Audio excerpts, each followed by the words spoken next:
14 பேர் குருவியை சுடுற மாதிரி சுட்டுக் கொண்ட RSS BJP என்ன செஞ்சான்? 8 வழிச்சாலைக்கு அவ்வளோ பேர் போராடினாங்க. என்ன சொன்னாங்க RSS பாஜக? நெடுவாசலிலே ஒரு ஆண்டை கடந்து போராட்டம் நடந்தது. RSS பாஜக என்ன செய்தது? கூடங்குளத்திலே 2 ஆண்டுகள் கடந்து போராட்டம் நடந்தது. என்ன செய்தது RSS பாஜக? அப்ப அவர்கள் அந்த கார்ப்பரேட்டுக்கு ஆதரவாக, முதலாளிகளுக்கு ஆதரவாக அரணாக நிற்கிறார்கள். கற்பழிச்சவனை கைது பண்ணுறதுக்கு போராட்டம் பண்ணணுமா? அப்ப இந்த அரசு கட்டமைப்பு பாலியல் வன்கொடுமையை தடுக்கின்ற ஆற்றல் இருக்கிறதா? 15 பெண்கள், கர்ப்பிணி பெண்கள் கெட்டுப்போன ரத்தத்தை எத்தி செத்து போயிருக்காங்க தருமபுரி, கிருஷ்ணகிரியில. இதற்கு அந்த சுகாதாரத்துறை அமைச்சர், சுகாதாரத்துறை செயலாளர் ராஜினாமா பண்ணியிருக்கணுமா வேண்டாமா? உன்னை இன்ஸ்பெக்டரா தாசில்தாரா வச்சுக்கிட்டு உங்ககிட்ட நான் மனு ஒருத்தனா கொடுத்துட்டு என்கிட்ட தாக்குறது இல்லை, லைட் இல்லை, ரோடு இல்லை, எனக்கு கொசு கடிக்குது, அது இது, நான் உங்ககிட்ட வந்து மனு கொடுக்கறதுக்கு தாசில்தாரை எடுத்துட்டு நாம தாசில்தார் ஆகிட்டா நமக்கு தேவையானதை நாம செஞ்சுட்டு போறோம்.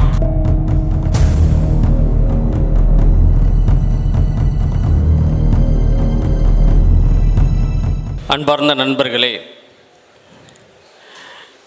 இங்கு உரையாற்றி அமர்ந்திருக்கின்ற தோழமை அமைப்புகளை சார்ந்த, கட்சிகளை சார்ந்த நிர்வாகிகளே, மகக கலைக்குழு தோழர்களே,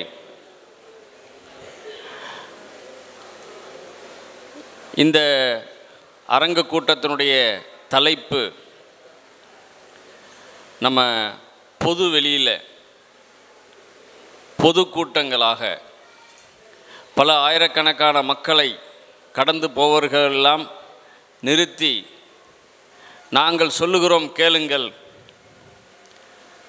நம்மை அச்சுறுத்த வருகின்ற காவி பாசிசத்தை பற்றி நாங்கள் சொல்லுகிறோம், நமது வாழ்வை சூறையாட வருகின்ற கார்ப்பரேட் பாசிசத்தை பற்றி நாங்கள் பேசுகிறோம், நில்லுங்கள் என நாம் பேசினால் பல நூற்றுக்கணக்கான மக்கள் 1 மணி நேரம் 2 மணி நேரம் இருந்து இந்த கூட்டத்தை கேட்டு செல்வார்கள். இப்படி நூற்றுக்கணக்கான கூட்டங்களை, பேச்சுகளை அவர்கள் கேட்கும்போதுதான் அவர்கள் சிந்தனையிலே ஏற்படுத்தியிருக்கின்ற அந்த அடிமைத்தனம், அச்சம், குழப்பம், இதையெல்லாம் நம்ம அகற்ற முடியும். திராவிட இயக்க கொள்கைகள் இப்படித்தான் பட்டி தொட்டி எங்கும் பல லட்சக்கணக்கான கூட்டங்கள், இரவு முழுவதும் காத்திருந்து பல மணி நேர உரைகளை கேட்டு சென்று அதை பற்றி தேநீர் கடைகளிலும், வீடுகளிலும், தெருக்களிலும், ஒரு சைக்கிள் கடையிலும், இப்படி பூக்கடையிலும் இப்படி விவாதிக்கக்கூடிய ஒரு அரசியல் பாரம்பரியத்திலே வந்த தமிழகம். ஆனால் இன்றைக்கு அரங்கு கூட்டத்திலே ஒரு 50-100 பேர் அமர்ந்து பேசுவதற்கு கூட தேர்தல் ஆணையர், டிஎஸ்பி அவங்க இவங்கள்ட்டெல்லாம் அனுமதி வாங்கி தான் நடத்த முடியுங்கிற ஒரு ஜனநாயக கட்டத்தில் நம்ம வாழ்கிறோம். தேர்தல் திருவிழா, தேர்தல் யுத்தம். நீங்கள் தொலைக்காட்சி பத்திரிகையை பார்த்தீங்கன்னா ஒரு விரல் புரட்சி தான். நீங்கள் ஒரு விரலில் போய் பட்டனை தட்டிட்டிங்கன்னா நாளைக்கு வேலை, படித்தவனுக்கெல்லாம் வேலை கிடச்சிரும், விலைவாசி குறைஞ்சிரும், பெட்ரோல் விலை, கேஸ் விலை குறைஞ்சிரும். இங்கே அப்படியே தேனும் பாலும் ஆறு ஓட போகுது. ஜூன் மாதத்துலேருந்து பள்ளிக்கூடத்துக்கு ஃபீஸ் கட்ட வேண்டியதில்லை, ஆஸ்பத்திரிக்கு காசு செலவு கிடையாது, பேருந்து கட்டணத்தில் ரொம்ப குறைச்சிருவாங்க. என்ன மாற்றம் நிகழப்போகுதுன்னு நீ என்னை ஓட்டு போட சொல்கிற? நேர்மையானவர்களுக்கு வாக்களியுங்கள், உங்கள் வாக்கை வீணாக்கி விடாதீர்கள். ஒரு தடவை நான் அழுத்தினேன்னா 5 வருஷம் எனக்கு தண்டனை.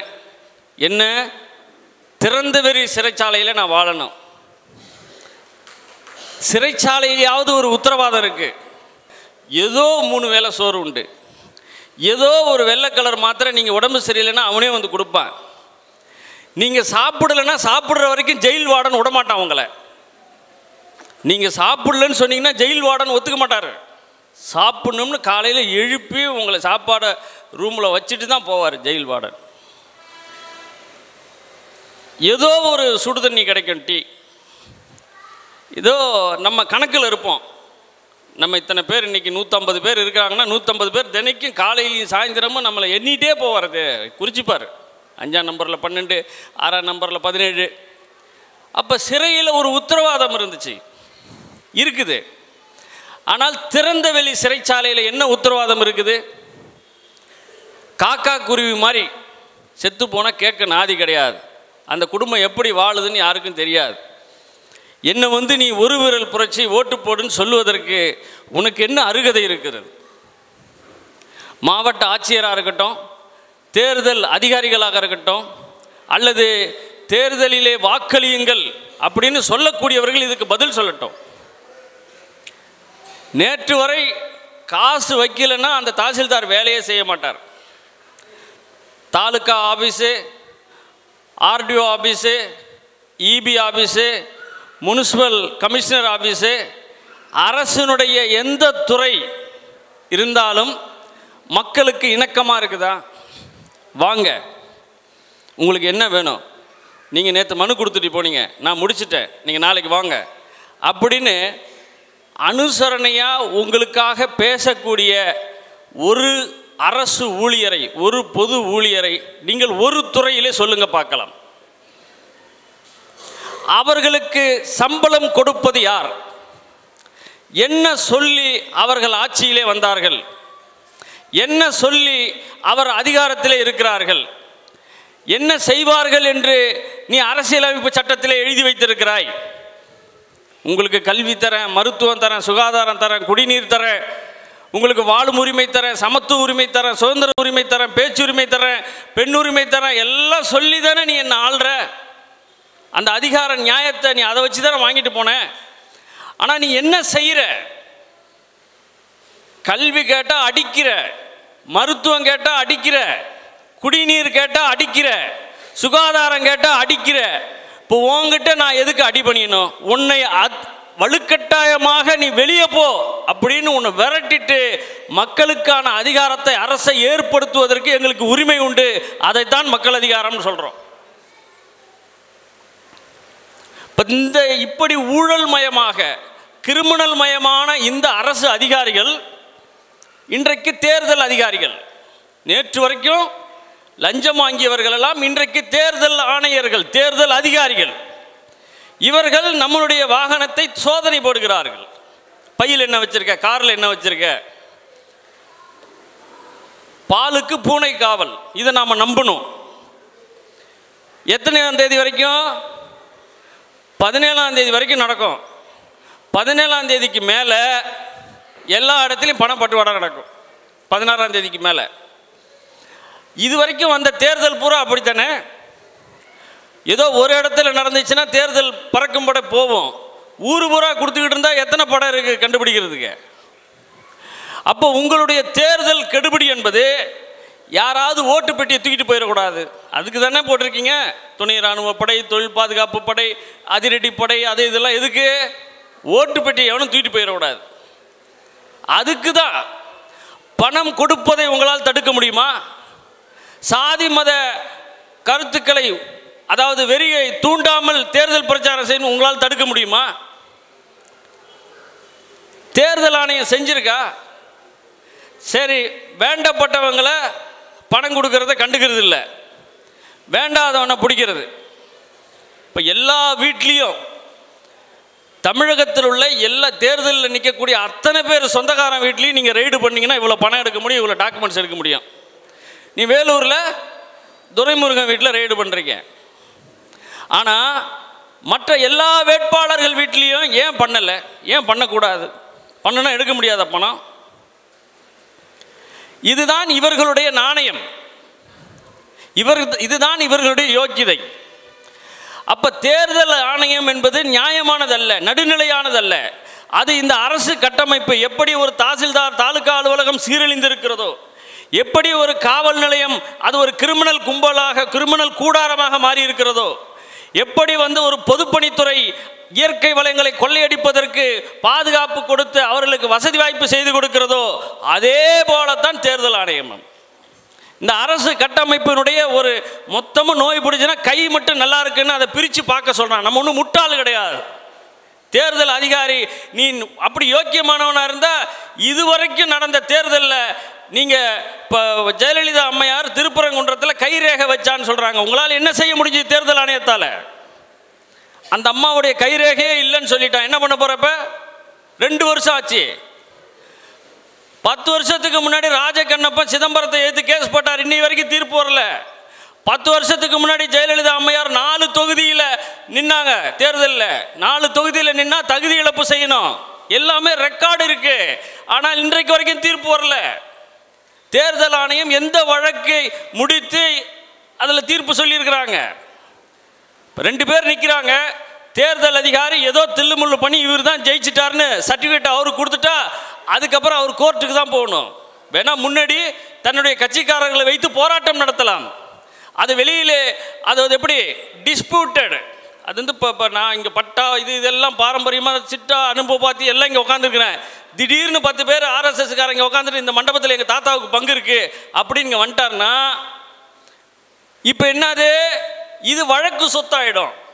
அப்போ ஆர்டிஓ வருவார், வந்து என்ன பண்ணுவார், 2 பேருக்கு பிரச்சனை, அதனால் மண்டபத்தை இழுத்து போட்டு கோர்ட்டில் போய் தீர்த்துக்கிட்டு வாங்க அப்படின்ட்டு அவன் போயிடுவான். இதுதான் நீதியா? இதுதான் நியாயமா? இப்படித்தான் பிஜேபி ஆர்எஸ்எஸ்னுடைய அரசியல். நேற்றைய தினம் ஆசிரியர் வீரமணி பொதுக்கூட்டத்தில் பேசிட்டு வரும்பொழுது ஆர்எஸ்எஸ்காரங்க இந்து முன்னணிக்காரங்க பிரச்சனை பண்ணுறாங்க. அனுமதி வாங்கி ஒரு இயக்கத்தினுடைய தலைவர் பிரச்சாரம் பண்ணுறாரு. குறுக்க போய் பிரச்சனை பண்ணால் நீ அவனை தானே அரெஸ்ட் பண்ணணும். ஆனால் என்ன பண்ணுறாங்க, 2 பேரையுமே ரிமாண்ட் பண்ணுறாங்க. பேச்சுரிமை இவருக்கும் பேசுனதுனால பிரச்சனை வந்துடுச்சான். ஆசிரியர் பேசுனது இந்து முன்னணிக்கு மனசு வலிச்சுதுன்னா இந்து முன்னணி அனுமதி வாங்கி கூட்டம் போட்டு பேசட்டும். நீனு பேசு, நீலாம் சூத்திர போயடா, நீலாம் தேவடியா போயடா, நீலாம் வர்ணாசிரமப்படி வந்த நீ பேச மக்கள்கிட்ட. ஏன் பேச மாட்டேங்கிற? நாங்களாம் அது தப்புன்னு பேசுகிறோம்ல, நீ சரின்னு பேசு. போலீஸ் அனுமதி கொடு, கூட்டம் போடு, மக்கள் எவ்வளோ பேர் கேட்குறாங்கன்னு பார்ப்போம். அதுதானே ஜனநாயகம் இருக்க முடியும். என் மனசு புண்படுற மாதிரி பேசிட்டாருன்னு கூட்டத்தில் தகராறு பண்ணி குறுக்க தகராறு பண்ண என்ன சும்மா விடுவாங்களா? அடிக்க தான் செய்வாங்க. அப்போ அவர் அடிச்சிட்டாருல, அவங்க மேலேயும் கேஸு, இவங்க மேலேயும் கேஸு. இப்போ இது ட்ரையலுக்கு போகும்போது இது கேஸ் அண்ட் கவுண்டரு. எப்படி அவங்கள தண்டனை கொடுக்க முடியும்? எப்படி விசாரிக்க முடியும்? இதில் என்ன நியாயம் இருக்கு? அப்போ தேர்தல் அதிகாரிகள் என்பதோ தேர்தல் ஆணையம் என்பதோ இந்த அரசு கட்டமைப்பினுடைய ஒரு அங்கம்தான். அதை தனியாக பிரித்து பார்க்க முடியாது. இப்போ மொத்த அரசு கட்டமைப்பும் பாராளுமன்றம், சட்டமன்றம், நீதித்துறை, நிர்வாகத்துறை, பத்திரிகை ஊடகங்கள், இது எல்லாம் நியாயமானது கிடையாது. இது எல்லாம் பெரும்பான்மை ஏழை மக்களுடைய உரிமைகளை பாதுகாப்பதற்காக கிடையாது. அவர்கள் சொல்லுகின்ற நான் பாதுகாப்பேன்னு சொல்லிட்டு 2 வரி எழுதி வச்சிருக்கான் பார்த்தீங்களா, அதை விட அதை கூட அமுல்படுத்த முடியாம அளவுக்கு தான் இன்றைக்கு அவர்கள் தோற்று போய் நிற்கிறார்கள். உதாரணத்துக்கு ஒன்று சொல்லுவோம். இப்போ 2002 டெல்லியில் நிர்பயா என்ற ஒரு கல்லூரி மாணவி மிக கொடூரமாக பாலியல் வன்கொடுமைக்கு ஆட்படுத்தப்பட்டு கொலை செய்யப்பட்டார். இந்தியாவே வெகுண்டெழுந்தது. ஜனாதிபதி மாளிகையில் டெல்லி குலுங்கியது, போய் முற்றுகையிட்டாங்க மாணவர்கள்லாம். அப்போ புதிய சட்டம் போடுறாங்க. ஓய்வு பெற்ற உச்ச நீதிமன்ற நீதிபதி வர்மா தலைமையில் கமிஷன் போடுறாங்க. இப்படி எண்ணற்ற புதிய சட்டங்களை, புதிய விசாரணை அமைப்புகளை, தண்டனைகளை கொடுத்த பிறகு நீங்கள் இந்தியா முழுமைக்கும் இந்த பாலியல் வன்கொடுமையை, பெண்கள் மீதான தாக்குதலை, குழந்தைகள் மீதான தாக்குதலை தடுக்க முடிந்ததா? உச்ச நீதிமன்றமோ உயர் நீதிமன்றமோ அல்லது IPS IAS எந்த அதிகாரிகளாவது இந்த குற்றங்களை, இந்த வன்கொடுமைகளை இவர்களால் தடுக்க முடிந்ததா? ஏன் தடுக்க முடியல? அதுதான் கேள்வி. ஏன்னா இவர்களும் அந்த குற்றத்திலே உடந்தையாக இருக்கிறார்கள், துணை போகிறார்கள். அதனால் தான் சொல்றோம், இந்த கட்டமைப்பை பயன்படுத்த முடியாது, இந்த அரசு கட்டமைப்பை பயன்படுத்த முடியாது. இது எதிராக போய்விட்டது.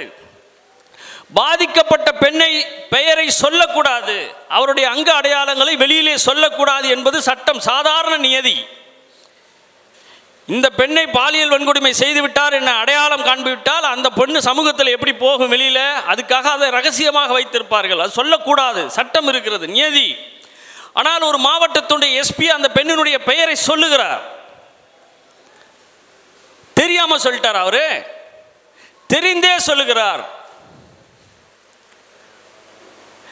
அந்த திருநாவுக்கரசு போன்ற பொறுக்கிகள், காளிகள் 200க்கும் மேற்பட்ட பெண்களை அச்சுறுத்தி பாலியல் வீடியோ எடுத்து வச்சிருக்கிறாங்க. அவங்கெல்லாம் ஏன் புகார் கொடுக்க வரல? நீ வெளியில சொன்னா உன்னுடைய வீடியோவை வெளியில விட்டு விடுவேன் என திருநாவுக்கரசு அந்த பெண்களை மிரட்டுகிறான். திருநாவுக்கரசு கூட இருக்கக்கூடிய அந்த காளிகள், வெறிபிடித்த மிருகங்கள் அதை மிரட்டுது. அதனால தான் வெளியில சொல்லல. அதையே தான் எஸ்பி சொல்றாரு, புகார் யாராவது கொடுக்க வந்தீங்கன்னா இதான் நிலைமை. அப்ப குற்றவாளி என்ன சொல்லி மிரட்டினானோ அதையே எஸ்பியும் சொல்லுகிறார். இது தமிழ்நாடு முழுவதும் பிரச்சனை ஆகிடுச்சு. ஒரு அதிமுக அமைச்சர் துணை சபாநாயகருடைய பெயர் அடிபடுகிறது. அவருடைய மகன்கள் இதில் சம்பந்தப்பட்டு இருக்கிறார்கள் என குற்றச்சாட்டு இருக்கிறது. அப்ப இந்த பிரச்சனையை இன்னும் 10 பேர் புகார் கொடுத்து விட்டால் என்ன செய்வது? தேர்தல் நேரம், வெளியே விடு. சரி, எஸ்பி சொன்னார். எஸ்பி சொன்னது தவறு, அவர் மீது நடவடிக்கை எடுக்கும் என நாடு முழுவதும் குரல் எழுந்து கொண்டிருக்கும் பொழுது அந்த சிபிஐ விசாரணைக்காக தமிழக அரசு அரசாணை போடுகிறது.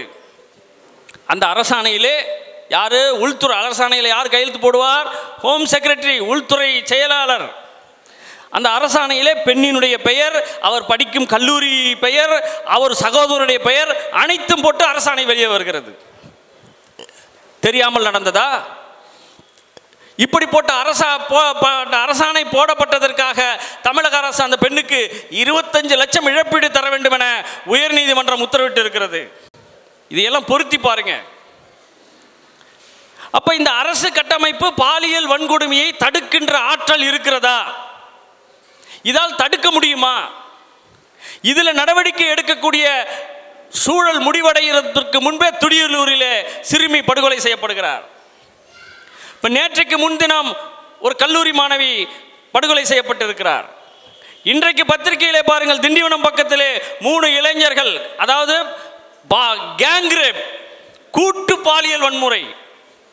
கற்பனை பண்ணி பாருங்க, இதெல்லாம் பேப்பர்ல செய்தியா வருது. ஒரு விருப்பமில்லாத ஒரு 15-14 வயசு பெண்ணை, 13 வயசு பெண்ணை, பெண்ணுன்னு சொல்ல முடியாது, சிறுமி, அது என்னன்னு தெரியாது, 13 வயசு 14 வயசு சிறுமியை 3 வெறிபிடித்த மிருகங்கள் வலுக்கட்டாயமாக வன்புணர்வு செய்வது என்பது ஒரு பேப்பருடைய செய்தியாக கடந்து போகிறது என்றால் நினைத்து பாருங்க. தினைக்கு ஒரு செய்தியாக கடந்து போகிறது என்றால் நினைச்சு பாருங்க. எத்தனை ஐஏஎஸ் வந்தாலும் தடுக்க முடியாது, எத்தனை ஹைகோர்ட் ஜட்ஜி வந்தாலும் தடுக்க முடியாது, எத்தனை எழுத்தாளர்கள் பத்திரிகையாளர்கள் வந்தாலும் தடுக்க முடியாது. அப்படின்னா இப்ப நாம என்ன செய்யறது? பேச வேண்டாமா? நம்ம இந்து மதம் பெண்ணடிமைத்தனத்தை இன்றைக்கு உற்பத்தி பண்ணி வச்சிருக்கு, ஏற்படுத்தி வச்சிருக்கு, இப்ப கட்டி பாதுகாக்குது. மதங்கள் பெண்ணுக்கு சமத்துவத்தை கொடுக்கல, சம உரிமையை கொடுக்கல, ஜனநாயக உரிமையை கொடுக்கல. இந்தியா ஒரு பிற்படுத்தப்பட்ட ஒரு நிலப்பரப்பு விவசாயிகள் சம்பந்தப்பட்ட பின்புலத்திலேருந்து வந்த நாடு, இருக்கின்ற நாடு. இங்கு பீகாரில் உள்ள விவசாயம் தமிழகத்தில் உள்ள விவசாயம் ஒன்றல்ல. டெல்லியிலே படிக்கக்கூடிய மாணவனும் தமிழகத்திலே படிக்கக்கூடிய மாணவனும் ஒன்றல்ல. ஒரே சிலபஸ் இருக்கலாம், ஆனால் அவனுடைய அறிவிலே, அவனுடைய ஆற்றலிலே, அனுபவத்திலே, சமூகத்தை பார்க்கின்ற பார்வையிலே கண்டிப்பாக பாரிய வேறுபாடு இருக்கும். அப்ப டெல்லியிலே நீ ஒரு விஷயத்தை செய்யும் பொழுது அதையே பீகாரிலே, ராஜஸ்தான், மத்திய பிரதேசத்திலே, குக்கிராமத்திலே நீ ஒரு விஷயத்தை செய்தால் அது கண்டிப்பாக எதிர்மறை விளைவுகளை தான் ஏற்படுத்தும்.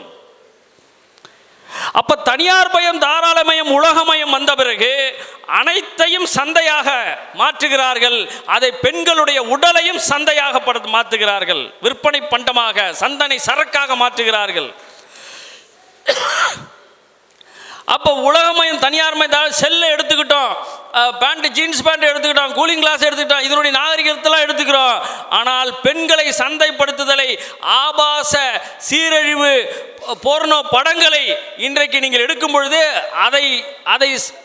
அதை புறநிலைமையாக பார்க்கக்கூடிய நாகரிக அறிவு முதிர்ச்சி கிடையாது. ஆனால் இன்றைக்கு செல்லில் ஒரு 120 ரூபாய்க்கு ரீசார்ஜ் பண்ணான்னா ஒரு நாளைக்கு 2 GB டேட்டா ஃப்ரீ என்னும் பொழுது அவனுடைய விரல் நுனியில் இன்றைக்கு உலகத்தில் இருக்கக்கூடிய யாருடைய ஆபாச படங்களையும் அவனால் பார்க்க முடியும். அப்போ உங்களுக்கு சினிமாவில் பயன்படுத்தக்கூடிய அந்த துப்பாக்கி என்பது டூப்ளிகேட் துப்பாக்கி, சுடுறான். ஆனால் பார்க்கக்கூடிய அந்த பார்வையாளனை தாக்குவது உண்மையான தோட்டா வந்து தாக்குது. இதுதான் இன்றைக்குள்ள நிலைமை. அங்கு டூப்ளிகேட் துப்பாக்கி சுடுகிறான், ஆனால் பார்வையாளனை அந்த துப்பாக்கி ரவைகள் உண்மையாக சுட்டு தாக்குகிறது.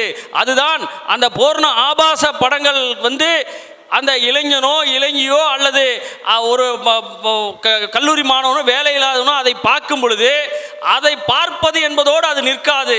அது இப்படி வெறி பிடித்தவனாக தன்னிலைக்க செய்வனாக இப்படி மாற்றப்படும். ஒரு பக்கம் நம்மளுடைய பெண்கள், நம்மளுடைய குழந்தைகள், அவர்கள் மீது தாக்கப்படக்கூடிய அந்த பாலியல் வன்கொடுமை எங்கோ வேற்று கிரகத்திலிருந்து வருவதல்ல. நம் பக்கத்து வீட்டுக்காரன், எதிர்த்து வீட்டுக்காரன், நமக்கு சொந்தக்காரன், மாமா மச்சான், இவங்களால் தான் நடக்குது. எங்கிருந்தோ வர்றதில்லை. அப்ப யார் எதிரி? திருநாவுக்கரசு மட்டும் எதிரியா? பாண்டியராஜன் மட்டும் எதிரியா? பொள்ளாச்சியே ரெண்டு படுது. தமிழக மக்கள் எங்கெல்லா கல்லூரிகளிலும் போராட்டம். பொள்ளாச்சிக்கு நீதி வேண்டும், உண்மையான குற்றவாளிகள் தண்டிக்கப்பட வேண்டும். சரி, அப்ப அதனுடைய கோரிக்கை எங்கு போயிருக்க வேண்டும்? ஆபாச இணையதளங்களை தடை செய், இல்லை என்றால் நீ செல்போனையே ரத்து பண்ணு. செல்போனே எங்களுக்கு வேண்டாயா, தூக்கி எறியா. என் பொண்ணுக்கு, என் தங்கச்சிக்கு, என்னுடைய மனைவிக்கு, என்னுடைய அக்காவுக்கு பாதுகாப்பு கொடுக்காத உன்னுடைய விஞ்ஞானம் தேவையில்லை, தூக்கி எறியணுமா இல்லையா? ஆபாச இணையதளத்தின் மூலம் வரக்கூடிய வருமானம் உனக்கு பெரிதா அல்லது செல்போன் பேசுவதனுடைய வருமானம் முக்கியமா? நீ முடிவு செய்து கொள் என மிரட்ட முடியவில்லை நம்மால். போதை, இன்னொரு பிரச்சனை போதை. இவ்வளவு பெண்களை, இவ்வளவு சிறுமிகளுக்கு இன்னொரு முக்கியமான காரணம் அது எரிபொருள், பெட்ரோல் போல போதை. டாஸ்மாக், குட்கா, கஞ்சா, இதை அடிச்சு நொறுக்கணுமா? இது இல்லாம செய்யணுமா வேண்டாமா? இதை இந்த அரசு செய்யுமா? இந்த அதிகார வர்க்கம் செய்யுமா? முடியுமா? இப்ப எப்படி நாம தீர்க்கிறது இந்த பிரச்சனையை? உதாரணத்துக்கு தான் இந்த பொள்ளாச்சி விஷயத்தை சொல்றேன். பொள்ளாச்சி மட்டுமல்ல, அரியலூரில் நந்தினி என்ற சிறுமி பாலியல் வன்கொடுமை செய்யப்பட்டு கொல்லப்பட்டால் குற்றவாளிகள் இந்து முன்னணிக்காரங்க, அரசாங்கம் கைது செஞ்சுதா? எவ்வளவு பெரிய போராட்டம் நடத்தணும் நம்ம. எங்க பாலியல் வன்கொடுமை செய்துவிட்டால் காவல்துறை உடனே போய், என்ன ராஸ்கல் ஒரு பெண்ணை போய் இப்படி பண்ணியிருக்கிற அப்படின்னு சொல்லி போய் அடிச்சு உதச்சி கையை காலை முறிச்சு எல்லாத்தையும் பிடிச்சி அந்த எஸ்ஐயோ இன்ஸ்பெக்டரை அரெஸ்ட் பண்றது இல்லையே. எதுக்கு போராட்டம் நடக்குது? எதுக்கு போராட்டம் நடக்குது? கற்பழிச்சவனை கைது பண்ணுன்றதுக்கு போராட்டம் பண்ணணுமா? அந்த குற்றவாளியை கைது செய்யும் சொல்லுவதற்கு போராடணுமா நம்ம? இதுதான் இந்த அரசு கட்டமைப்பினை நோக்கி நமக்கானது அல்ல. இது மக்களுக்கு எதிராக மாறிடுச்சு. இதை பயன்படுத்த முடியாது. இதை அப்புறப்படுத்துவதை தவிர, இதை தூக்கி எறிவதை தவிர நாம் இதில் போய் பயணம் செய்து அல்லது இதில் போய் நிவாரணம் கொடுக்கணும் மனு கொடுப்பது முட்டாள்தனம், மடமை. ஈஸியாக இருக்கலாம், ஓட்டு போடுறதா நமக்கு ஒரு மாற்றம் வரும்னு. என்ன மாற்றம் வரும்? ஓட்டு போட்டதால் என்ன மாற்றம் வந்து விட்டது? பிஜேபி காரம் செய்ததெல்லாம் ஒளிவு மறைவாக செய்யவில்லை.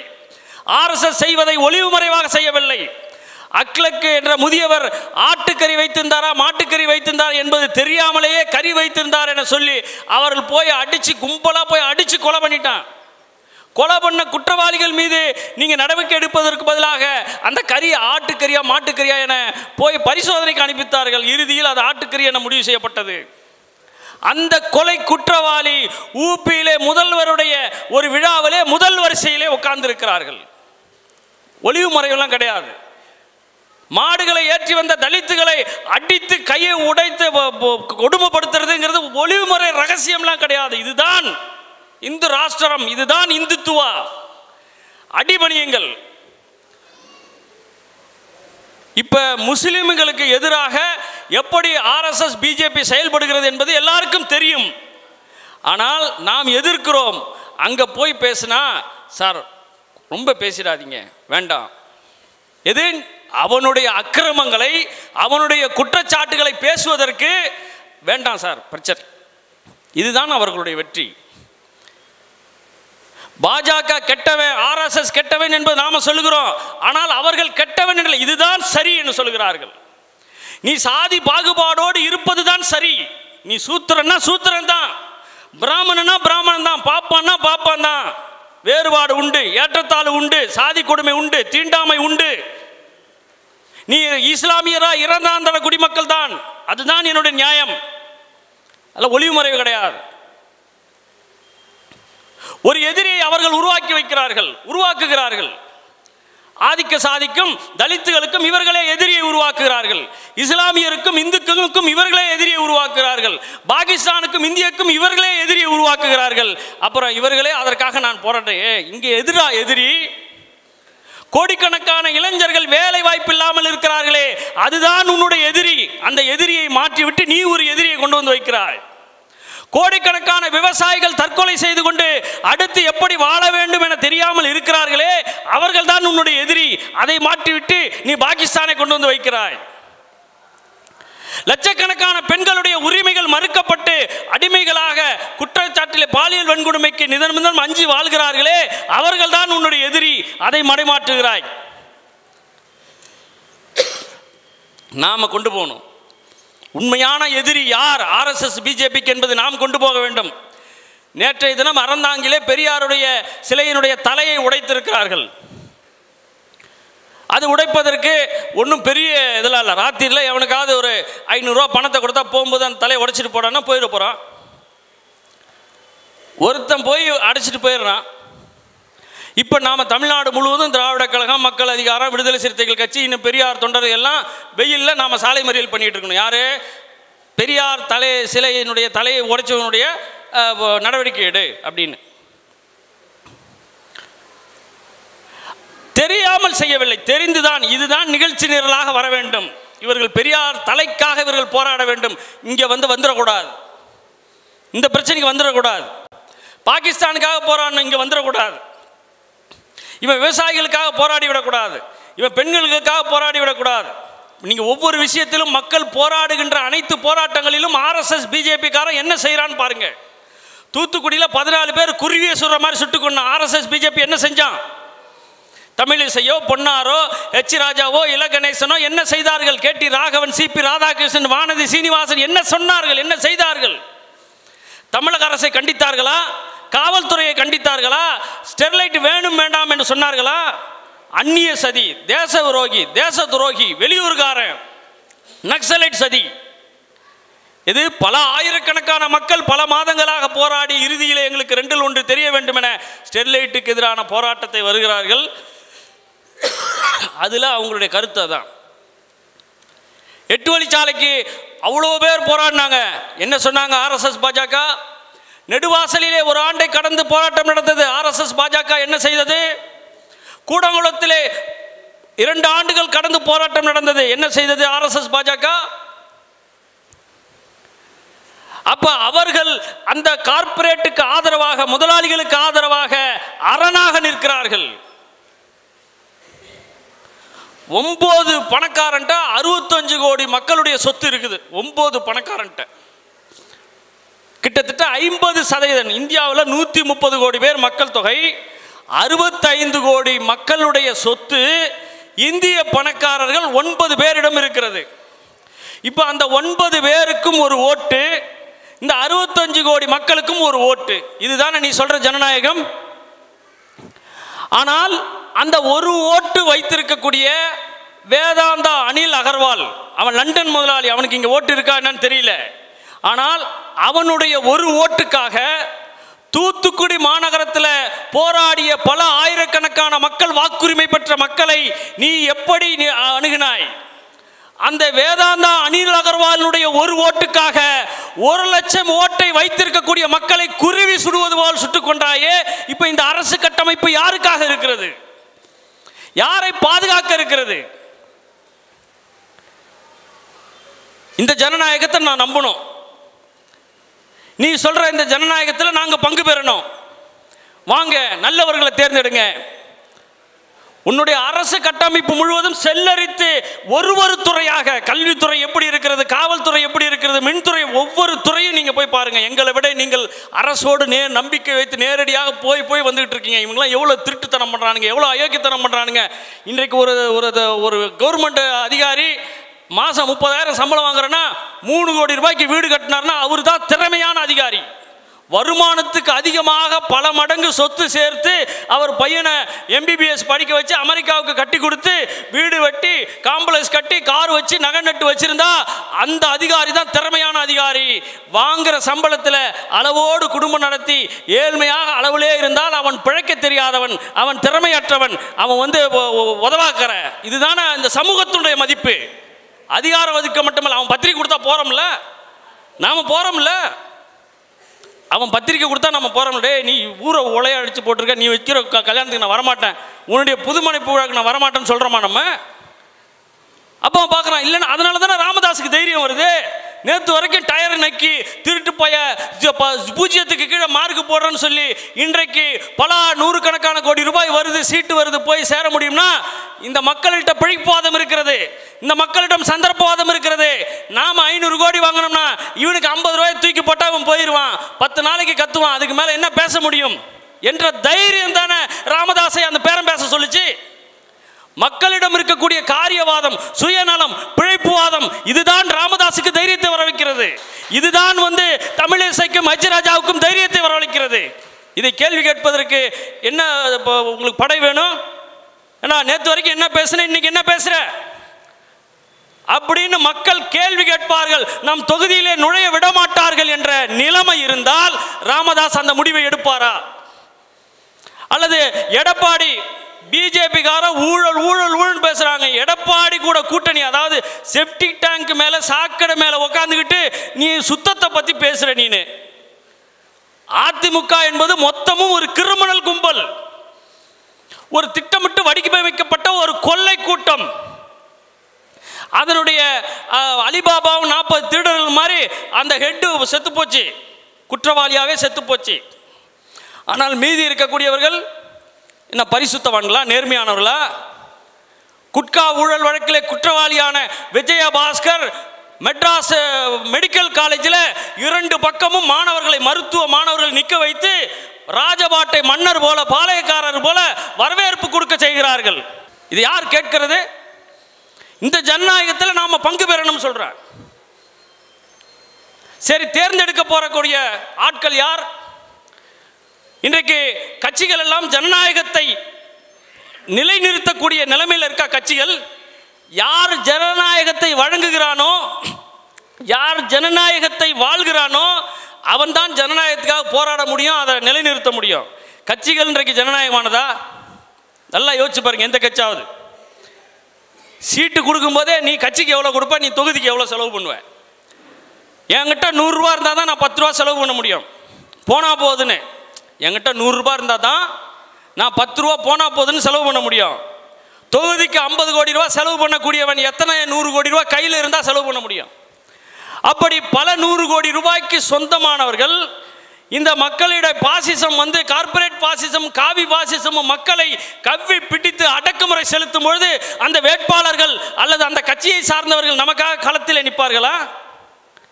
நம்மை பாதுகாப்பார்களா? எந்த காலத்தில் பாசிசத்தை எதிர்த்து காங்கிரஸ் போராடியது? RSS பாஜகவினுடைய அந்த அடக்குமுறைகளை, அத்துமீறல்களை எடுத்து காங்கிரஸ் எங்க போறான்னா, அவன் போய் போட்டிக்கு நானும் இந்து, நானும் மாட்டு மூத்திரத்தை விற்பேன், நானும் மாட்டுக்கு வீடு கட்டி கொடுப்பேன், மாட்டை நானும் பாதுகாப்பேன்னு அவனும் போய் தெரியுறான். இப்ப அவனும் போறாங்கிறது இல்லை, அவங்களும் போகக்கூடிய நிலைமைக்கு RSS பிஜேபி இந்த பெரும்பான்மை இந்துத்துவ கருத்துக்களை மக்கள் மத்தியிலே அப்படியே விஷ விதையா தூவிட்டான்னா ஏதோ பாமர மக்கள்கிட்ட தூவிட்டாங்கிறது இல்லைங்க. ஒரு பல்கலைக்கழக துணைவேந்தர் பேசுகிறார், விநாயகருக்கு யானை தலை வைத்தது அப்பவே பிளாஸ்டிக் சர்ஜரி இருந்துச்சுன்னு ராஜா பேசினா நீங்க தூக்கி எறிஞ்சிட்டு போயிடலாம். இவன் பிராடு, மக்களை ஏமாத்துறதுக்காக பேசுறான்னு ஒரு பல்கலைக்கழக துணைவேந்தர் பேசுகிறார். இப்போது என்ன சொல்ல போகிறீர்கள்? இரும்பே கண்டுபிடிக்கப்படாத ஒரு காலத்தில் புஷ்பக விமானத்திலே ராமன் இலங்கைக்கு போனார் என ஒரு பல்கலைக்கழக துணைவேந்தர் பேசினால் என்ன செய்வது? ஒரு நீதிபதி ஒரு ஆண் மயில் கண்ணீரால் அது இனக்கவர்ச்சி செய்கிறது, இன்னொரு மயிலோடு அது தொடர்பு வச்சுக்குது அப்படின்னு ஒரு நீதிபதி சொல்றாருன்னா யோசிச்சு பாருங்க. ஒரு உச்ச நீதிமன்ற நீதிபதி, நான் ஆட்சியாளராக இருந்தால் பகவத்கீதையை நாட்டிலே அனைத்து இடங்களிலும் நான் பாடமாக வைப்பேன் என உச்ச நீதிமன்ற நீதிபதி சொல்லுகிறார். பகவத்கீதையில் என்ன சொல்லுது? சமத்துவத்தை பற்றி சொல்லுகிறதா? சுதந்திரத்தை பற்றி சொல்லுகிறதா? சகோதரத்தை பற்றி சொல்லுகிறதா? 4 வர்ணம், 4 வர்ணம், 4 படி, 1 2 3 4, 4வது நீ இப்படித்தான் இருக்கணும். அப்ப நீங்க எங்க போய் முறையிடுவீங்க? இந்த அதிக நீதிபதிகள் தேர்ந்தெடுக்கப்படுகிறார்களா? நெடுவாசலிலே ஹைட்ரோ கார்பன் ப்ராஜெக்ட் கொடுத்த அந்த சீஃப் செக்ரட்டரி தேர்ந்தெடுக்கப்படுகிறாரா? டெல்டாவே பாலைவனமாகிவிடும், இங்கே மீத்தேன் எடுக்கக்கூடாது என அந்த மக்கள், விவசாயிகள் மட்டுமல்ல, பேராசிரியர்கள், விஞ்ஞானிகள் எல்லாம் கதறுகிறார்கள், போராடுகிறார்கள் அவரவர்கள் உள்ள முறையில். ஆனால் நீ வேதாந்தாவுக்கு 4500 சதுர கிலோமீட்டர் ஓப்பன் ஏக்கரேஜ் பாலிசியில் நீ எவ்வளோ வேணாலும் எடுத்துக்க, எங்கே வேணாலும் எடுத்துக்கன்னு நீ லைசன்ஸ் டெல்லியில் கொடுக்குற. அந்த அதிகாரி மக்களால் தேர்ந்தெடுக்கப்படுகிறாரா? திருவாரூர், நாகை, தஞ்சை மாவட்ட ஆட்சியர் மக்களால் தேர்ந்தெடுக்கப்படுகிறாரா? அப்புறம் இதில் என்ன ஜனநாயகம் இருக்கு? அல்லது நாங்கள் ஒரு எம்எல்ஏ எம்பியை தேர்ந்தெடுக்கிறோம், அவர்கள் அந்த கொள்கையை அமுல்படுத்துவதற்கு அதிகாரம் இருக்கிறதா? சட்டமன்றத்தில் நீட் வேண்டாம் என சட்டம் போட்டு கொடுத்தார்கள், நிறைவேறியதா? நடைமுறைக்கு வந்ததா? ஒட்டுமொத்த 8 கோடி தமிழர்களுடைய பிரதிநிதியாக தமிழக சட்டமன்றத்தில் நீட் வேண்டாம் என சட்டம் இயற்றி அனுப்பினார்கள். ஏன் நடைமுறைக்கு வரவில்லை? 7 பேருடைய ஆயுள் தண்டனை விடுதலை, 7 பேருடைய விடுதலைக்கு தமிழக சட்டமன்றம் தீர்மானம் போட்டு அனுப்பியது ஏன் நடைமுறைக்கு வரல? தேர்ந்தெடுக்கப்பட்டவர்களுக்கு அதிகாரம் கிடையாது. அப்படி தேர்ந்தெடுக்கப்பட்டவர்கள் தவறு செய்தால், ஜெயலலிதாவுக்கு ஓட்டு போட்டு அனுப்பி வைத்தார்கள், அத்தனை பேரும் கூவத்தூர்ல போய் உட்கார்ந்துக்கிட்டு கோடி கோடியா பணம் வாங்கி இன்றைக்கு எடப்பாடிய முதல்வர் அமைச்சர் ஆக்கிட்டே, இதற்காகத்தான் இந்த மக்கள் உன்னை தேர்ந்தெடுத்து அனுப்பினார்களா? அந்த எம்எல்ஏக்களை திருப்பி அழைப்பதற்கு மக்களுக்கு என்ன வழி இருக்கிறது? அவர்களை தண்டிப்பதற்கு சட்டத்திலே என்ன வழி இருக்கிறது? அவன் எவ்வளவு கோடி வேணாலும் வாங்கிக்கலாமா?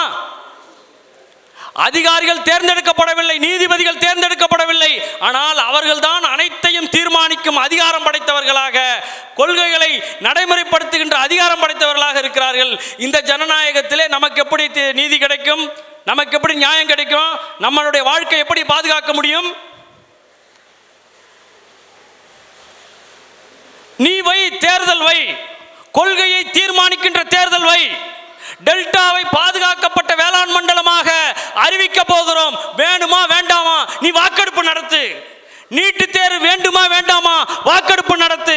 கூடங்குளம் அணு உலை, ஸ்டெர்லைட் ஆலை வேண்டுமா வேண்டாமா என தமிழக மக்களிடத்திலே வாக்கெடுப்பு நடத்து. மக்கள் அதிகாரம், பிற கட்சிகள், நாங்கள் மக்கள் மத்தியிலே பிரச்சாரம் செய்கிறோம். அது வேண்டும் என சொல்லக்கூடிய RSS, பாஜக, அதிமுக அவர்கள் பிரச்சாரம் செய்யட்டும். மக்கள் யாருக்கு வாக்களிக்கிறார்கள் என பார்ப்போம். அதுதான் தேர்தல். அப்ப கொள்கையை தீர்மானிப்பதில் எனக்கு எந்த உரிமையும் அதிகாரமும் கிடையாது. கொள்கையை அமல்படுத்துவதில் எனக்கு எந்த உரிமையும் அதிகாரம் கிடையாது. தற்போது பெயரளவிலான இந்த ஜனநாயகத்தில் கூட தேர்ந்தெடுக்கப்படுவதற்கு எந்த அதிகாரமும் கிடையாது. அவன் கொள்ளையடித்து முள்ளமாரியாக முடிச்சவத்தியாக தன்னுடைய எம்எல்ஏ எம்பி பதவியை பல கோடிக்கு விற்பனை செய்துவிட்டால், அல்லது மக்களுக்கு எதிரான திட்டங்களிலே அவன் நடைமுறைப்படுத்தினால் அவனை திருப்பி அழைப்பதற்கு எந்த வழிவகையும் செய்யக்கூடாது. இது ஒரு ஜனநாயகம், இது ஒரு தேர்தல், இது ஒரு விரல் புரட்சி. இதை நாங்கள் பங்கேற்க வேண்டும். இதை சொல்லுவதற்கு உனக்கு என்ன அருகதை இருக்கிறது? உனக்கு என்ன தார்மீக உரிமை இருக்கிறது? இதை தான் நம்ம கேட்கணும். 2004 கோடீஸ்வர எம்பிகள் 32%, இன்றைக்கு 2014 82% எம்பி பூரா கோடீஸ்வரன். கோடீஸ்வரனா சும்மா கிடையாதுங்க, பல நூறுக்கணக்கான கோடி. முதலாளிகள்லாம் ஒரு இன்ஜினியரிங் காலேஜ், ஒரு மெடிக்கல் காலேஜ், ஒரு பாராமெடிக்கல் இன்ஸ்டியூட்டு, ஒரு டீச்சர் ட்ரைனிங் இன்ஸ்டியூட்டு, அப்புறம் இப்போ என்ன மார்க்கெட்டில் புதுசாக வந்திருக்கு, சரி ஒரு எம்டி, அப்புறம் ஒரு ஸ்பெஷல், இது அப்படியே ஒரு கட்சி ஆரம்பிச்சிரு. இதானே இந்த பிரான்ச்சு மாதிரி அப்படியே ஒரு பிரான்ச்சு கட்சி. அந்த கட்சிக்கு நான் நிறுவன தலைவர். நான் பேசிக்கிட்டு 5 வருஷம் நான் எதுவும் செய்ய மாட்டேன். எது? இன்ஜினியரிங் காலேஜ் பணம், மெடிக்கல் காலேஜ் பணம், அப்புறம் ஆம்னி பஸ் வச்சுருப்பேன், ரியல் எஸ்டேட் பண்ணுவேன், இப்போ நிறைய கான்ட்ராக்ட் எடுப்பேன், இந்த வருமானத்தெல்லாம் பார்ப்பேன். 5 வருஷம் ஆன முன்னே தேர்தல் கூட்டணி வந்த உடனே நான் ஒரு கட்சி ஆரம்பிச்சிருக்கேன். பார்த்தீங்களா? இன்னொரு பிரான்ச்சு, 8வது பிரான்ச்சு ஒரு கட்சி. அந்த கட்சியில் யார்? தன்னுடைய சாதிகாரம் பூரா அந்த கட்சியில் நிர்வாகியாக இருப்பான். அவனுக்கு பூரா ஒரு காலேஜிலும் வாத்தியார் வேலை, ஸ்டூடெண்ட்டுக்கு கம்மியான விலையில் சீட்டு, இப்படி பராமரிக்கிற ஒரு கூட்டம். அப்போ அவர் என்ன பண்ணுவார், எனக்கு எம்பி சீட்டு கொடு, நான் 2 தொகுதி செலவை நான் பார்த்துக்கிறேன், ஏன் செலவையும் நானே பார்த்துக்கிறேன். அட பரவாயில்லப்பா, அவனை போட்டு இவனுக்கு கொடுத்து போடு. இது ஜனநாயகம், இது நியாயமான தேர்தல், இதில் மக்களுக்கு நியாயம் கிடைச்சிடும். 5 வருஷம் கழித்து முடிஞ்ச இந்த தேர்தல் முடிஞ்ச பிறகு எல்லா போராட்டங்கள்லையும் எங்கள் பேரில் வழக்கு உண்டுங்க. தமிழகத்தில் நடந்த எல்லா போராட்டங்களுக்கும் எங்கள் பேரில் வழக்கு உண்டு. எங்கள் போன்ற எண்ணற்ற அமைப்புகள் மீது வழக்கு உண்டு. அப்போ மக்கள் யாருக்கிட்ட வர்றாங்க? போராடுறதுக்கு, அவங்க போராடுறதுக்கு செய்கிறாங்க. ஆனால் இந்த தேர்தல் அவர்களுக்கு தீர்வளிக்குன்னு அவர்கள் நம்பலை. அதனால தான் எவ்வளோ கொடுப்பேன்னு கேட்குறாங்க. எப்படி நீ ஒன்றும் செய்ய போகிறதில்ல, எப்படியும் திருட தான் போகிற, நீ திருடி வச்சிருக்க, அதனால் நான் வரணும்னா ஒன்று எவ்வளோ கொடுப்ப நீனு அப்படின்னு கேட்குறாங்க. இவங்க என்ன பண்ணுறாங்க, எவ்வளோ கொடுப்போன்னா இது என்ன பெரிய பிரச்சனையாக இருக்குது, அத்தனை பேருக்கு 5000 கொடுத்தா நான் எங்கே போகிறது? அப்போ திரும்பி கொள்ளையடிக்கிறதுக்கு வேறு வழி கிடையாது. இப்போ அதனால் நாம் நேர்மையாக வாக்களிங்க, நேர்மையாக வாக்களிங்கன்னு மொத்த பேரும் இப்போ சொல்லிட்டு தெரியுறான். நேர்மைக்கு நல்லவருக்கும் என்ன வாய்ப்பு இருக்குது, என்ன வசதி இருக்குது? நண்பர்களே, இந்த அரசு கட்டமைப்பில் நமக்கு எந்த தீர்வும் கிடையாது. மொத்த அரசு கட்டமைப்பு இது போல பல்வேறு உதாரணங்களை நாம் சொல்ல முடியும். ஒவ்வொரு துறையாக நாங்கள் சொல்ல முடியும். எங்கள் மக்கள் அதிகார கொள்கை அறிக்கையை நீங்கள் வாங்கி படித்து பாருங்கள். கல்வித்துறை எப்படி சீரழிந்திருக்கிறது, காவல்துறை எப்படி சீரழிந்திருக்கிறது, பொதுப்பணித்துறை எப்படி சீரழிந்திருக்கிறது, தேர்தல் ஆணையம் எப்படி சீரழிந்திருக்கிறது, இந்த மாதிரி கட்சிகள் எல்லாம் எப்படி சீரழிந்திருக்கிறது, இது எப்படி மக்களுக்கு ஜனநாயகத்தை வழங்காது, மக்களுடைய உரிமைகளை பாதுகாக்காது, இது மக்களுக்கு இடையூறாக மாறி நிற்குது. அதான் முக்கியமானது. இப்போ வீடே தீப்பிடிச்சு எரியுதுங்க, அதுக்குள்ளர எப்படி நம்ம போகிறது, எப்படி செய்கிறதுங்கிறது நம்ம கையில் கிடையாது, நம்ம விருப்பமா? அப்போ என்ன பண்ணணும், வீட்டை விட்டு வெளியில் தான் வரணும். வெளியில் மண்ணை பொத்துக்கி போடுறதோ, தண்ணியை ஊற்றி அணைக்கிறதோ, ஃபயர் சர்வீஸுக்கு ஃபோன் பண்ணுறதோ, இது எல்லாமே அந்த வீட்டு தீயை அணைக்க வேண்டும், அங்கே உள்ளே இருக்கக்கூடியவர்களை காப்பாற்ற வேண்டும் என்ற பொது நோக்கம், என்ற அந்த உந்துதல், இதுதான் நம்மளை செயல்பட வைக்கிறது. அதுபோல ஒட்டுமொத்த அரசு கட்டமைப்பும் தீப்பிடித்தது போல இன்றைக்கு மக்களுக்கு எதிராக விரோதமாக மாறி நிற்கிறது. இது இப்போ நிற்கக்கூடிய அனைத்து பிரச்சனைகளுக்கும் இந்த அரசு கட்டமைப்பு தான் காரணம். இவன் தானங்க காரணம். பாலியல் வன்கொடுமையாக இருக்கட்டும், வேலையில்லா திண்டாட்டமாக இருக்கட்டும், விவசாயிகள் தற்கொலையாக இருக்கட்டும், காடு மழை ஆறு கடல் எல்லாத்தையும் சூறையாடினதாக இருக்கட்டும், எல்லாத்துக்கும் இந்த அரசு கட்டமைப்பு தானே காரணம், இந்த ஆட்சியாளர்கள் தானே காரணம். மறுபடியும் இவர்கள் தீர்வளிப்பார்கள் என நாம் நம்பி மனு கொடுப்பது எப்படி சரியா இருக்கும்? நாம் நம்பி தேர்தலில் வாக்களிப்பது எப்படி சரியா இருக்கும்? யோசிச்சு பாருங்க. அப்ப சரி, மாற்று என்னங்க இருக்கு? தேர்தலில் ஓட்டு போடலன்னு என்ன செய்யறது? நான் திருப்பி கேட்குறேன், தேர்தலில் ஓட்டு போட்டு நீ என்ன செஞ்ச, நீ சொல்லு முதல்ல. நானும் இப்போ உன் கூட தான் இருக்கிறேன். தேர்தலில் ஓட்டு போடுவதால் என்ன நடந்துச்சு? தேர்தலில் ஓட்டு போடுறது போடாது இப்போ நாம் சொல்கிறதுனால மக்கள் போடாமல் இருக்க போகிறதில்ல. ஆனால் போடுவதற்கான காரணம் அவர்கள் சொல்லுகிறார்களே, நாங்கள் வெற்றி பெற்று விட்டோம், பெரும்பான்மை அடைந்து விட்டோம், மக்கள் எங்கள் கொள்கைக்கு வாக்களித்து விட்டார்கள், அதனால் நான் போகிறேன் அப்படின்னு போகிறான். பார்த்தியா? கிடையாது, வேற வழி இல்லை. சுலபமாக இவனுக்கு எதிராக ஒரு வாக்களிப்பதற்கு ஒரு வாய்ப்பு கிடைக்கிது, அதுக்காக போகிறான். அந்த இப்போ நம்ம ஒரு அதிகாரி இருக்கிறான்னா, நான் போய் நாக்க பிடுங்குற மாதிரி 4 வார்த்தை கேட்டு வரேன் சார் அடிமா மதிங்களா, அது அவன் காதில் கேட்குதோ கேட்கலையோ, வெளியில் கெட்ட வார்த்தையில் 4 வார்த்தை தொட்டு திட்டானா இவனுக்கு ஒரு சந்தோஷம் வரும். அந்த மாதிரி தான் தேர்தல். அதன் மூலம் அந்த அதிகாரி திருந்திடுவார், அவர் நிறைவேற்றிடுவாருங்கிறதெல்லாம் கிடையாது. இந்த ஆட்சியில் இவர்கள் ஜெயிச்சு போனால் இவனுக்கு இவன் பரவாயில்ல, பிஜேபிக்கு காங்கிரஸ் பரவாயில்ல, இவன் ரொம்ப நாட்டே சின்னாவனப்படுத்திட்டான், துண்டாடுறான். ஒரே பிரச்சனை, பணம் வீணிக்க செல்லாது, இப்போ பண நோட்டு செல்லாதுங்கிறான், திடீர்னு ஜிஎஸ்டியை கொண்டு வர்றான், திடீர்னு பாகிஸ்தானில் போய் சண்டை போடுறான், அங்கே ஒரே வாயை திறந்தா பொய்யா பேசுகிறான். மான்கி பார்த்து அந்த பார்த்து நான் சவுக்கித்தார் அது இதுன்னு சொல்லி ஒரே பொய் பித்தலாட்டம். குடுகுடுப்பக்காரனை விட ரொம்ப மோசமான ஒரு நிலைமை. மோடி இன்னும் சீரியஸாக மக்கள் பூரா எல்லாம் தூங்கி வழிகிறான். அவர் பேசுகிறார், பாகிஸ்தான் போய் நாங்கள் போர் விமானம் போனது அது எல்லாம் பத்திரமாக திரும்பி வந்த பிறகுதான் மோடி வீட்டுக்கு தூங்க போனார்னு சொன்னான். அது யார் பார்த்தா, யார் சொன்னா என்னன்னு அது ஒரு ஊடகம் சொல்கிறான், ஒரு பத்திரிகை எழுதுகிறான். 2 நாள் வாயே திறக்கல. பாகிஸ்தானில் நம்ம விமானப்படை வீரர் அபிநந்தனை பிடிச்சி வச்சுக்கிட்டு நாங்கள் பனை கைதியாக பிடிச்சி வச்சுன்னா அவன் வீடியோ விட்ட பிறகு தான் இவனுங்க வாயை திறக்கிறானுங்க. ஒரு ஆள் காணோம்னு சொல்லணுமா இல்லையா? இவனுங்க இங்கேருந்து போனோம், நம்ம படை வீரர் ஒரு ஆள் காணோம் அப்படின்னு சொல்லணுமா இல்லையா? அவன் பிடிச்சி வீடியோ விட்ட பிறகு தான் நம்மால் அங்கே மாட்டிக்கிட்டாங்கிறதே தெரியுது. இப்போ 250 பேர் காலி, 300 பேர் காலி, 400 பேர் காலின்னு ராஜ்நாத் சிங் ஒன்று சொல்கிறாரு, பாதுகாப்புத்துறை அமைச்சர் சொல்கிறாரு, விமானப்படை நாளை எண்ணிட்டுலாம் இருக்க முடியாதுன்னு சொல்கிறாரு, உலக நாடுகள் பத்திரிக்கை அங்கே யாருமே சாவலன்னு சொல்கிறான் அவன்.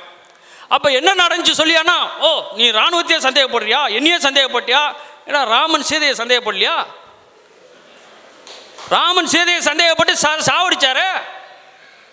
இல்லை என்னையே சந்தேகப்பட்டானா நீ யார்? நீ என்னமோ அக்மார்க் மாதிரி பேசுகிற. நீ 1ஆம் நம்பர் திருட்டு போய முல்ல மாதிரி ஒன்றை தான் சந்தேகப்பட முடியும். நீ என்னமோ யோக்கிய மாதிரி பேசுகிற, ஒன்றையே தானே சந்தேகப்பட முடியும். நீ யார்? நீ என்ன உண்மையா? நீ வாயை திறந்தா பொய் பித்தலாட்டம். ஒன்னே தான் சந்தேகப்பட முடியும். நீ எது செஞ்சாலும் சந்தேகப்பட வேண்டியிருக்கு. பெரியார் சொன்ன மாதிரி அவன் என்ன செஞ்சானோ அதுக்கு ஆப்போசிட்டாக செய்யுங்க, எந்த ஆராய்ச்சியும் வேண்டாம், அப்போ தான் நீங்கள் சரியாக போவீங்கன்னு பாருங்க. இதுதான் நமக்கு இப்போ தெரிய வேண்டியது. அவன் பிஜேபிக்காரி ஏதாவது சொன்னான்னா அது நடக்கலைன்னு அர்த்தம். ஏதோ பண்ணுறான், பொய் சொல்ல போகிறான். முன்னாடியே எதனா சொல்கிறான்னா பின்னாடி எதோ செய்ய போகிறான்னு அர்த்தம். இந்த மாதிரி நாம் அவனை ஒவ்வொருத்தரையும் நம்ம சந்தேகப்பட வேண்டியிருக்கு.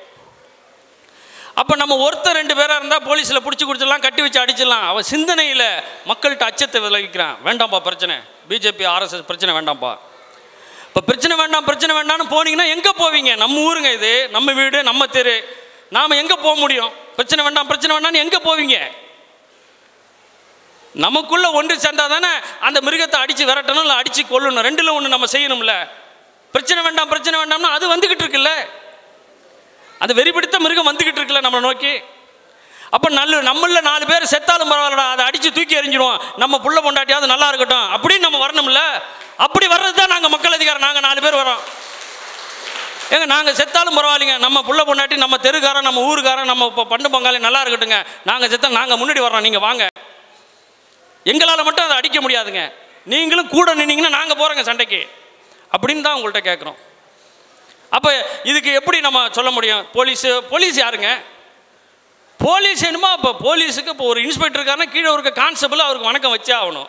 ஒரு இன்ஸ்பெக்டர் இருக்காருன்னா ஒரு எஸ்பிக்கு வணக்கம் வச்சே ஆகணும். அது உன்னுடைய அந்த சட்டத்திட்டத்தில் இருக்குது. நான் டீ கடை வச்சுருக்கேன், வாழைப்பழ கடை வச்சுருக்கேன், ஆட்டோ ஓட்டுறேன், நான் எதுக்கு இன்ஸ்பெக்டருக்கு வணக்கம் வைக்கணும்? நான் எதுக்கு எஸ்ஐக்கு வணக்கம் வைக்கணும்? நான் உனக்கு கீழே நான் உனக்கு சேவை பண்ணலை. நீ உன் வேலையை நீ செய்கிற, என் வேலையை நான் செய்கிறேன். எனக்கும் 5 அடி ஹைட் இருக்குது, நானும் டிகிரி படிச்சிருக்கிறேன், எனக்கும் 56 இன்ச்சு அகலம் இருக்குது. நான் போலீஸ் வேலைக்கு போயிருந்தால் நானும் செலக்ட் ஆகிருப்பேன். எனக்கு அது பிடிக்கல, அதனால் நான் டீ ஆற்றிட்டு இருக்கிறேன், நான் ஆட்டோ ஓட்டிகிட்டு இருக்கிறேன். பின்ன நீ உனக்கு எனக்கு என்ன வேறுபாடு இருக்குது? நீ கடமையை செய்யலைன்னா உனக்கு தண்டனை உண்டு, உன்னை கேள்வி கேட்க ஆள் உண்டு. நானும் கேட்பேன், உன்னை மேலதிகாரியும் கேட்பான். நான் எனக்கு இன்றைக்கி உடம்பு சரியில்லைன்னா கடையை பூட்டிட்டு நான் போயிடுவேன், வீட்டில் போய் படுத்துக்குவேன், என்ன யாரும் கேட்க முடியாது. எனக்கு அந்த உரிமை இருக்குது, சுதந்திரம் இருக்குது. அப்போ என்ன நினைக்கிறாங்க போலீஸ்காரெல்லாம்? நமக்கு எல்லாம் ஊரில் உள்ள பூரா பயப்படணும் அப்படின்னு நினைக்கிறாங்க. என்ன எதிர்த்து பேசுறியா?